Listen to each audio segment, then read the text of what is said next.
pourcentage de C, on a donné C égal à 64,9. Pourcentage de H égal à 3,5. Okay. L'excédent est constitué par un troisième élément chimique inconnu, donc on ne connaît pas, soit peut-être CN, soit c'est O, soit c'est autre chose. Donc on vaporise 20 grammes de cette substance, donc une substance inconnue, on a vaporisé 20 grammes de cette substance. Donc, substance inconnue, on l'appelle par exemple X. Ou bien je vais l'appeler B, quoi. Donc je vais l'appeler B, et mettre B égale à 20 grammes. La vapeur obtenue occupe un volume B égale, donc B égale ici 6,92 litres à 35 degrés Celsius. Pression P égale à 10 puissance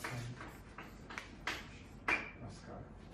Donc la première question, on nous demande de calculer. Calculons la masse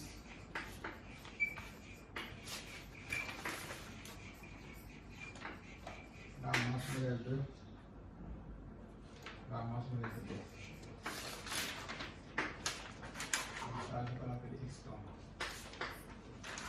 Donc, on nous a demandé de calculer la masse modèle 2 de B. Donc, rappel, on sait que par exemple, si on a PV égale à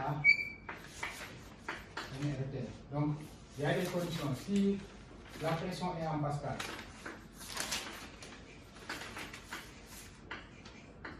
donc le volume est toujours en mètre cube et R égale à 2,31 en unité SI. Par contre, si la pression est en atmosphère, on prendra V est en litres et R égale à 0,082. Donc ici, on va essayer de calculer la masse molaire. Donc comme on a PV égale à NRT, donc on va passer par là pour déterminer la masse molaire. Donc cela veut dire que on a PV égale NRT. Or on sait que le nombre de moles égale à masse divisé par masse molaire. Donc ici on va remplacer le nombre de facteurs. Cela veut dire que PV égale à masse sur masse molaire multiplié par RT. Donc cela veut dire que on va déterminer M égale à MRT divisé par C fois V. Donc c'est ça la masse molaire, la formule littérale de la masse molaire. Donc c'est MRT divisé par PV. Donc on va remplacer M par sa valeur, R par sa valeur, T aussi, et P et V. Donc ici on avait par exemple T en degrés Celsius, donc on va le convertir en Kelvin. Cela veut dire que T égale à 273 plus 25. Donc on aura égal à 298 Kelvin. Donc la température est toujours en Kelvin, donc on peut calculer la masse molaire. Donc masse molaire égale à la masse, on avait donné 20 multiplié par R, on a donné 8,31. On avait donné 8 R égale à 8,31. Donc R égale 8,31. Bien 314. Ça. Multiplié par T, c'est 298.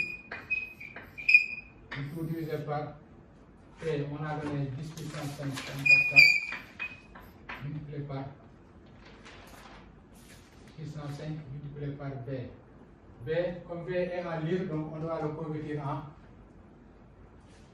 en mètre cube. Donc cela veut dire que on aura 6,92 10 puissance moins 3. Parce qu'on sait qu'un litre correspond à 1 mètre cube. Donc cela veut dire que 6,92 litres correspond à 6 10 puissance 6,92 puissance moins 3 litres. Parce qu'un litre correspond à 1 mètre cube.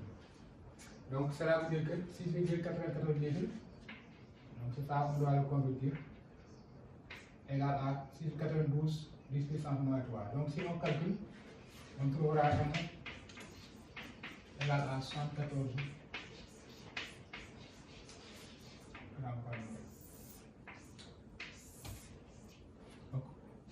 1 litre correspond à 1 mètre cube. Donc on va convertir le litre en mètre cube, cela nous fait 6,98 puissance moins 3. Donc à chaque fois, si on donne ces exercices là, si la pression est en atmosphère, il faudra toujours regarder le volume. Si le volume est donné à litre, il faudra le convertir en mètre cube pour pouvoir calculer la masse moléculaire ou bien la question demandée. Donc on a trouvé la masse moléculaire à 74 grammes par mol. Donc à partir de la masse, donc ici comme on a la masse molaire, on a trouvé M égale à 74 grammes par mol. Donc on va essayer de résoudre la formule. Donc on a calculé la masse molaire. Donc la question 2, donc c'est définir la formule. Question 2, normalement.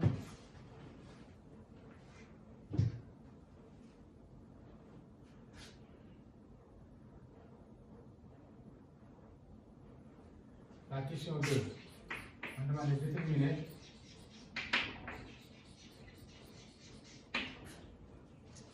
le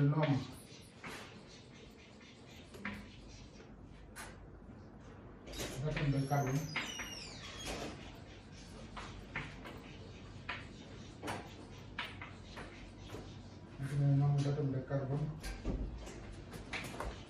d'hydrogène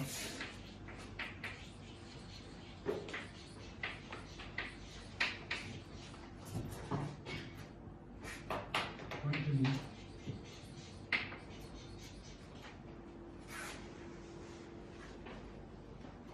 dans une molécule de gaz.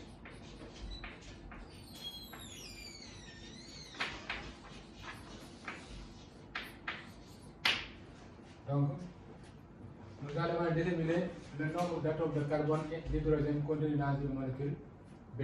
Ici, on avait donné le pourcentage de C et le pourcentage de H. Donc, à partir de là, on peut déterminer X et Y. Donc, cela veut dire que on a le pourcentage de C ou bien 12X divisé par le pourcentage de C égale à Y divisé par le pourcentage de H égale 16 Z divisé par le pourcentage de O égale à masse molaire divisé par 100. Donc on va appliquer cette formule là pour déterminer la valeur de X.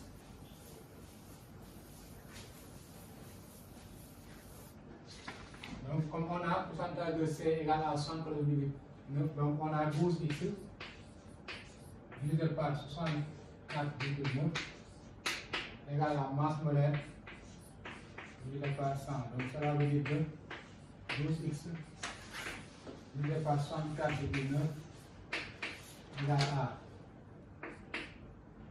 74 divisé par 100. Cela veut dire que X égale 74 multiplié par 64,9 et tout divisé par 1200, on trouve X égale à, on trouve X égale 4. On fait le même pour déterminer Y. On a ici Y sur pourcentage de H égale à la masse molaire divisée par 100. Donc cela implique que Y sur pourcentage de H est égal à 13,5 égale à masse molaire 74 divisé par 100. Cela veut dire que Y est égal à 13,5 multiplié par 74 divisé par 100. Donc on trouve Y égale à 10.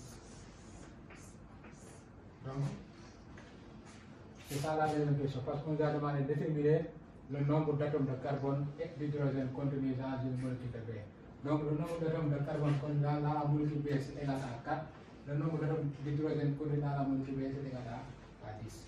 Donc on va essayer de répondre à la troisième et dernière question. La troisième et dernière question, on demande de trouver l'élément inconnu et déterminer la formule brute de B. Donc on va déterminer l'élément inconnu B, n'est-ce pas? Parce qu'on avait dit que le composé est composé de carbone, d'hydrogène et un élément inconnu. Donc on nous a demandé de déterminer l'élément inconnu.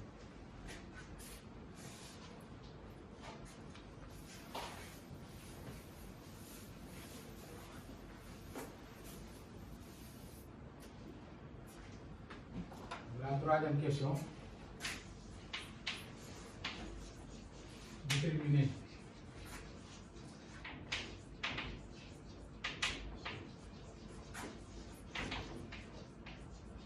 l'élément inconnu et déduire la formule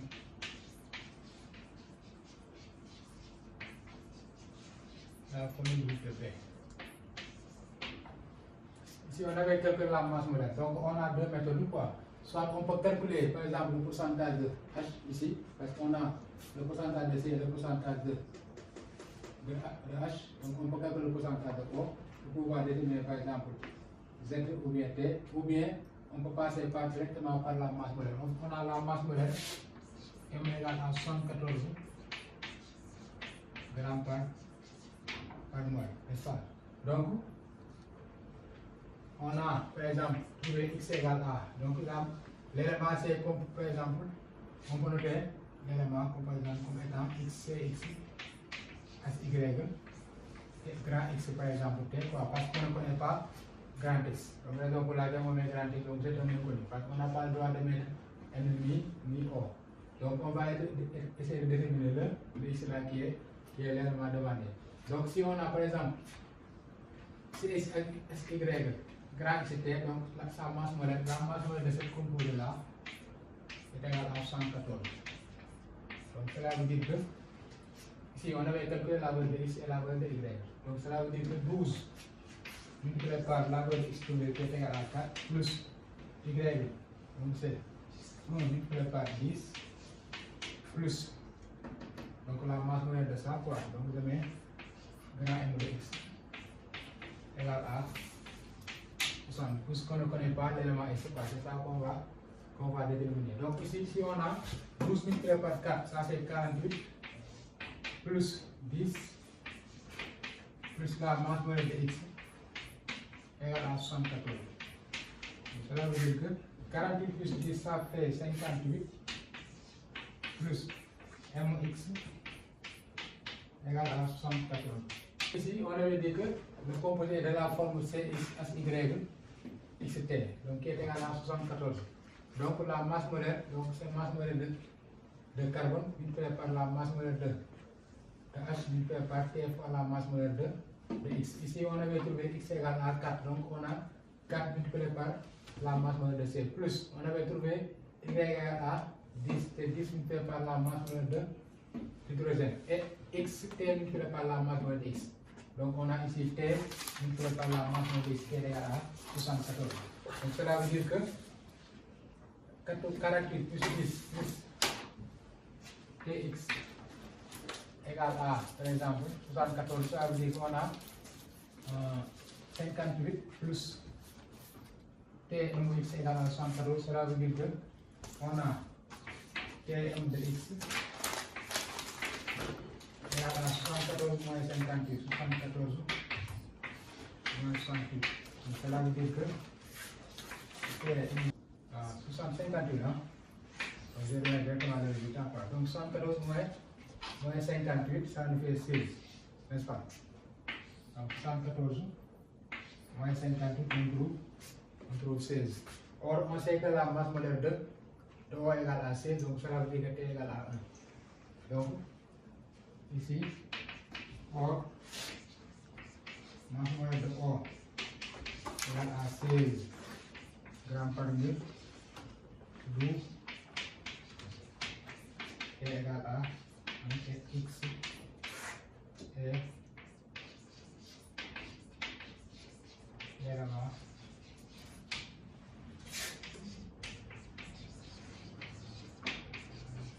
oxygène. Donc on nous a demandé de déduire la formule brute, donc la formule brute